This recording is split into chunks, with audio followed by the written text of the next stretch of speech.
First game of today, Complexity's QXCs, of course, our purple American Terran spawning in the right top side of Antiga Shipyard. And Ben, who's this yellow Zerg? It looks like mouse card counters Morrow, Kev. If I may be so bold. Card coaches, excuse me. Card counters. Card counters. It's like, you have King, nice, I've got your heart counted with 8 Smart. Yeah, man. Duran's all about counting some cards. He said that he tried counting in Vegas, and he won like 30 bucks. High roller. Wow, did he really fly under the radar? Did the skies and the eyes really not notice this? How he was breaking the casinos in Vegas, man? Alright, so before this game really kicks in, we see more opening hedge first. I can share a little story about Vegas. There was this one that was the first night when I went to Vegas, and I felt really cool because I had quite some money with me. So I walked into the bar and I was like, alright, can I have 2 drinks for me and Zetic, the lovely editor of Team Liquid, who does a lot of awesome things, a super awesome guy. Shout out to you, Eric, if you're watching. And we walk in the bar and he's like, well, excuse me, sir, this is the VIP area, so drinks are extra expensive. And I said, well, no worries, darling, money's no problem, pockets full of that now. And Eric just looked at me and shook his head. So I ordered like a mojito and he ordered a beer. And she's like, alright. And I had like, I don't know, I think I had 30 bucks in my hand. She's like, alright, that would be $42. I was like, ow. But I paid it, like, it didn't bother me. Gave her a 50, keep the change, babe. Yeah. But deep inside I was like, alright, we'll never do that again. Zadik is one of the naturally coolest people in the world. He's just one of those guys. He's just like, he was just born cool. He like came out of the womb wearing sunglasses. Yeah, he really is. So I see QXC opening with the no gas fast expand. Man, I have to think about all the awesome things that I know about Zadik right now, but let's focus on some StarCraft, man. So standard opening for QXC. He is rallying his Marine across the map, so maybe he's going to try to put some fake bunker pressure on Morrow. Morrow is of course excellent in well, in the reverse part of this matchup, but I can only imagine that his ZVT is also really quite good, despite that loss against Lucifron at the Gathering a little more than a month ago. But Ben, it's been proven by now that losing to Lucifron is the most normal thing in the world. Yeah, Lucifron is actually the best StarCraft player on the planet. It's a true story. Recently... Whoa, that was so close. Yep, as QXC is going to persist with this bunker pressure. Morrow is just going to have a queen pop out, and this is, of course, the new queen, so... He's in no trouble at all, Kev. No, this queen is, Saza calls it a free stalker, and I think he has a pretty good point with that. Look at that range, man. Well, actually, the bunker does finish. So yeah, but the sniper is standing right here. Wait, ooh, he didn't focus the Marine. That was a little bit sloppy. I mean, he wouldn't have been able to kill the other Marine, but 1 or 2 Marines in the bunker makes a world of difference. In the main base of QXC, we can already see him dropping the factory as well, so he's already preparing this follow-up, man. Yep, second queen's gonna come down. Morrow is still, like, his reaction is... Oh, the queen! Ah, 6 HP. I think QXC could have tried to focus it down. By the way, guys, this is a replay they have played earlier today, because, of course, Morrow is living in Europe right now. We didn't want to force him to play at 4 AM if it was not necessary. Up until this point, Morrow had only reacted by making a single extra set of Zerglings. Now he's gonna make 2 more, so he'll have a grand total of 6 lings and these 3 queens to bust out of this, but really just keeping his calm here, not overreacting in the slightest, and it's going to be 3 queens and 6 lings to try and bust out. It's about time, and now we go. Morrow is going for it. That SCV is still not repairing, but I guess he doesn't want to bring it in. Oh, no, he's going to bring it in right now, so the queen should focus it straight away. Yeah, there we go. We see QXC salvaging the bunker as well. Man, QXC is doing everything right so far. Man, those queens are like just machine guns, man. Sniper rifles. Yeah. Well, I love how Morrow has been droning during all this, though. He's QXC is going to build another bunker over here. That's interesting. Going for perhaps a super early contain. The reactor is on the factory right now, so he's going to get quite a few Hellions out as well. But perhaps to potentially deal with that creep threat. I don't know. What is QXC going to do with this bunker, man? Is this the new answer to creep threat for Terran? I don't think so, Kev. These Marines are possibly going to deny Morrow's attempt at taking a fast third base. No, that drone still alive. Man, this early Marine pressure has been going on for a long time right now, because we can see we're 7 minutes and 30 seconds into this game, and the Marines are still alive and outside of the natural of Morrow. So pretty good opening for QXC. I think he can be very pleased so far with how this went. Really persisting with these bunker attempts. Finally, canceling again, but well, he still hasn't left. QXC likes to do stuff. Yeah. Morrow still. I mean, he never slept or Select on his injects, he's been injecting all the way, so that's why he still has a pretty healthy worker lead right now. 47 drones against 36 SCVs for QXC. QXC really wants to get that bunker up to try to deal with the creep threat, but it's just not possible against 3 queens. Wow, Morrow just has 5, he just went 5 queens straight away, man. How crazy is that? Well, he was talking about this build on Team Liquid. He's been very engaged in some of the threads discussing this new queen. He's like, yeah, well, Zergs just need 5 queens, and I guess this is his way of showing us just what he means. QXC with a handful of Marines and a handful of Hellions, not able to do anything. No, you can't actually deal with this anymore. I mean, the range of these 3 queens is just way too big for a couple of Hellions to really kite them. And obviously queens regenerate, and certainly if you have several queens, you can have a transfuse every now and then as well.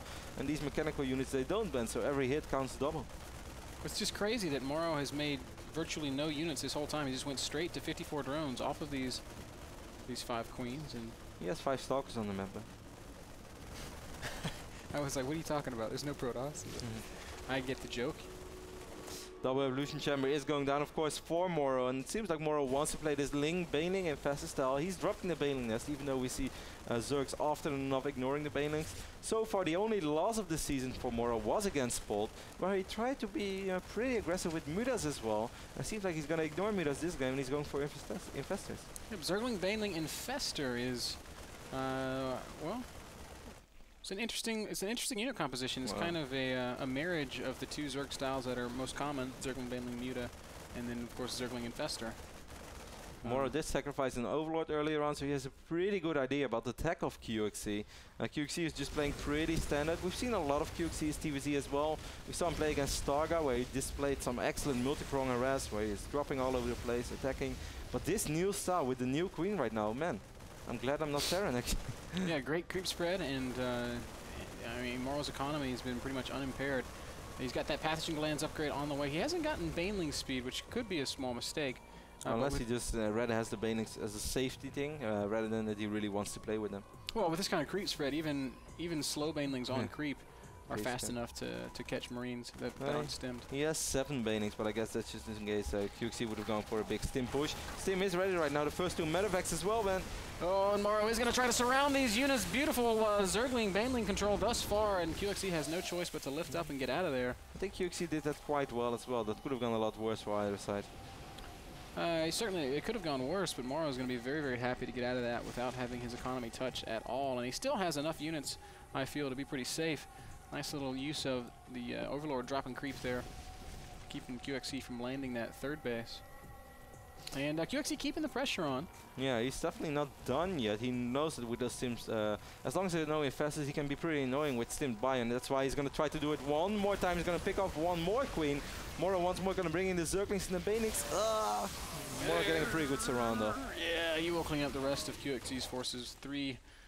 Morrow is playing so flawless so far. 3 shell-shocked Marines do get out of there, but for the most part, Morrow has not made a single mistake. You're right, very, very flawless play. Getting the Hive, getting the Spire at the same time. That's so quick, and it felt so safe, and he even made quite some units. It feels like he's been making units despite getting in a Hive at 12 minutes and 30 seconds. This is a style that the Polish Zerg player Tifo, perhaps not many people know him, but he's kind of good, of course, overshadowed by Nurcho, the much better Polish Zerg. But Tifo does beat Nurture every now and then. But what I want to say is that he's been playing this style for a very, very long time, and he must be so pleased with that queen change, because this just made his own strat probably like 10 times better. That's like the best feeling in the world, by the way, man, when you play the game on a really high competitive level, and you have this threat, which is good, and you're one of the only few people who do it, and then Blizzard makes changes which make your strategy better. Yeah. Then you're just like, yes, thank you, Blizzard. I remember that. I played Infestors back before the Infestor patch, and then when the Infestor was patched, I was like, Oh, this is not an engagement you want to take, Morrow. He's gonna, well, no, he's gonna lose a lot of Zerglings. I don't think he can ever kill off these units of QXC. Morrow's making a big mistake. Yeah, you're right. I mean, it definitely was not a win for Morrow, but he softened up every single one of those units, killed a couple of siege tanks. QXC's going to continue to push.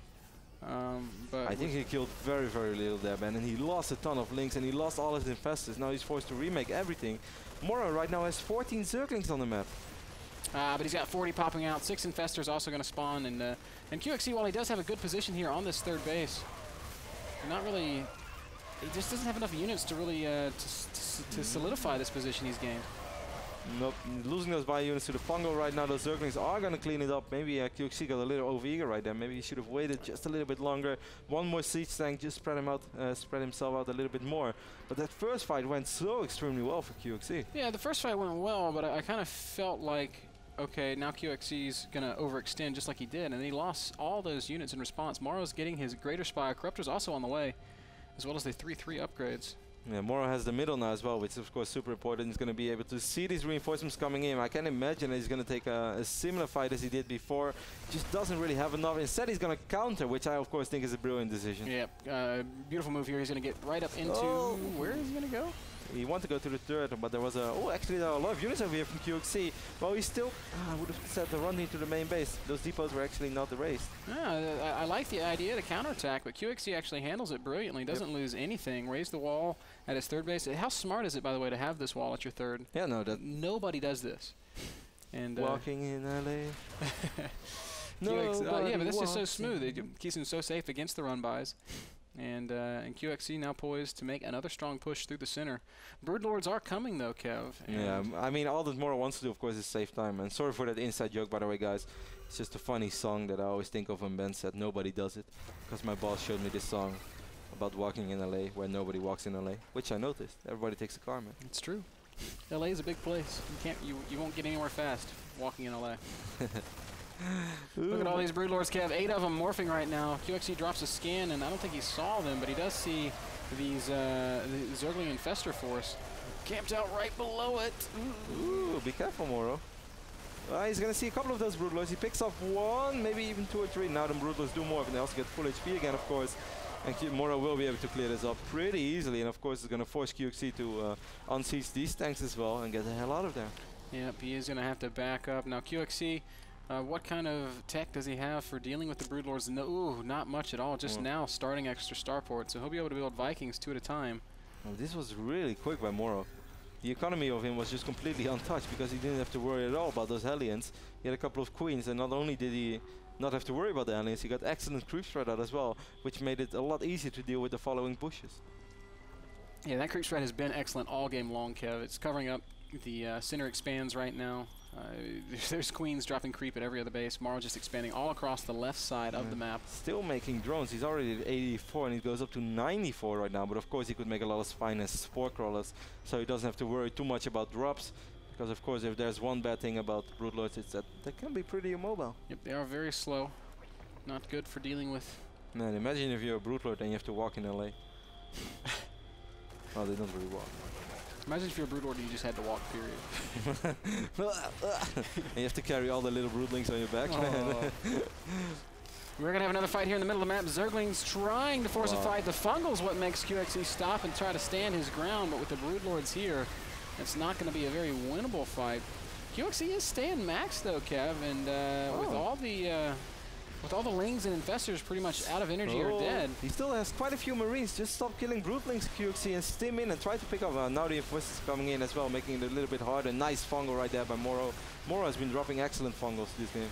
Still, this fight's not that bad for QXC. He's staying ahead in the supply. It's 190 supply against about 170. Corruptors are out now for Morrow, and they will give him some ability to batter back these Vikings. And with Broodlord still alive, I guess QXC is not going to be able to continue to maintain this push. QXC, man, the story of this game has been overextending, I think. Yep. He's going to end up losing most of those bio units. Now a lot of new Marines coming in. He's going to be able to pick off quite a few Corruptors. Then again, Morrow's economy is so good. Now he's going to focus on the Broodlords. Picks off 2. Should be able to get that one as well. Just one Broodlord remaining. Even that one is going to fall. But the big problem is QXC is just stuck on those 3 bases. Right now, he has a great economy, but that's going to plummet real soon because his main and both his natural are super thin / mined out. Yeah, I think you're exactly right. The QXC he's done a pretty good job in some of these fights. As we see another fight here in the center of the map, just Zerglings against some Marines and a couple of Thors. QXC winning there. Picked up the problem that QXC is running into right now is that he's just not able to maintain this kind of production. Well, it wouldn't seem like it, but man, he's mining so much. More, yeah, it's just. Mules, I guess. I'm not sure where he dropped. Oh, he dropped all the mules over here at this third. But that's a small problem as well, because then even this base is going to be mined out pretty damn quick. And then he's going to be stuck on this little base. So he should really start dropping some mules over here, and that's exactly what he does. QXC is playing a pretty excellent game, but Morrow is just pretty much playing flawless, if you ask me. Yeah. Flawless is like a mix between spotless and flawless. I like it. Again, I'm going to raise the question that you ask so often, Kev. What if the command center in the main had floated down to this bottom right expand? Yeah, I mean, he doesn't really have a gas problem, so he can definitely afford to temporarily lose those refineries. He needs more than this. QXC is going to try to drop once more over here on the top side of the map. But look at Morrow, man. Morrow just has a little bit of everything somewhere. Beautiful fungal. Banelings clear off everything. Excellent, excellent. Great job by Morrow, leaving just a handful of units. How to deal with drops, man. That's your answer. It's harder than it looks, though, Kev. Spreading out Terrans always play purple when they play against Zerg, man. Just because they love you. QXC right now has a good position in the center of the map, but this is not a full expansion here. It's a timing. The 22-minute baning search, baning research. It's a timing. This is the Morrow planned it this way? Yes. All right, I'm going to take my 6th base, and when I do, baneling speed. Beautiful fungals once more. Or at least on all the medevacs. He doesn't really hit the Marines yet. Yeah, but he also fungled those Vikings, and that's going to be... Oh, banelings even connecting on some of those Marines. And when the Vikings taking so much damage, there's still enough corruptors there that they're going to have a hard time engaging these Broodlords. And look at the Broodlords just go to work, just constantly. Morrow micros back the damaged Broodlords. That's actually very beautiful to see. How often do you see that? Very seldom. And QXC, who had just a second ago was secured here in this middle of the map position, is forced to basically to give it up. Couple of fungals, still hitting a few Marines, not hitting all that much. Morrow is just feeling right now every unit I kill is a good unit because I'm still mining so much more. Look at that sick fungal on all the SCVs. A lot of them are going to fall now as well. Command center is orbital is so low on HP, but it's going to survive for now. But it doesn't really matter. Reinforcements from Morrow are too much to deal with. QXC calls GG, and wow, how good did Morrow play this first game? Besides that one fight, man.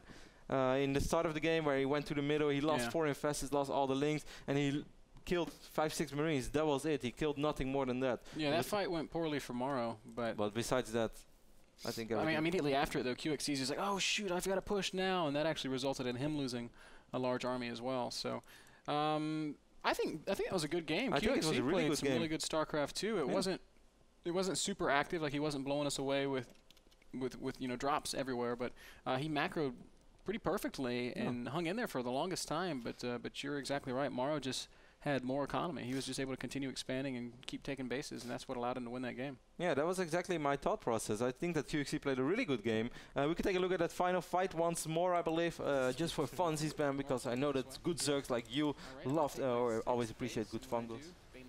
The thing that I most appreciate here is Morrow actually clicking these 2 Broodlords and microing them backwards. Look at these 2 damaged Broods up in the front. And, come on, Morrow, don't make me a liar. Micro backwards. Yep, as soon as the Viking starts to shoot at him, he pulls back the 2 hurt Broods and then turns them right around. Such a small move, but, I mean, Broodlords are expensive. It's really cute seeing stuff like that. Yep. Now, in this fight, it might not have been a decider because, of course, Morrow was in superb shape just because his creep threat throughout the entire game was ridiculous, and it helps out so much against Terran. But in some games, it can be the decider, Ben. I mean, we've seen games coming down to 1 Zergling to a drone. Apro versus Zenio. Yep. So small things like that can make the difference. And they can indeed. The first game was brought to you guys by Epson Projectors, the world's greatest line of projectors. Hands down, bar none. Epson.com/projectors for all the details. We're going to play a short commercial, and then we'll be back with game number 2 of QXC versus Morrow. Stay glued to your seats or go get some popcorn, but be sure you're back in the next 2 minutes.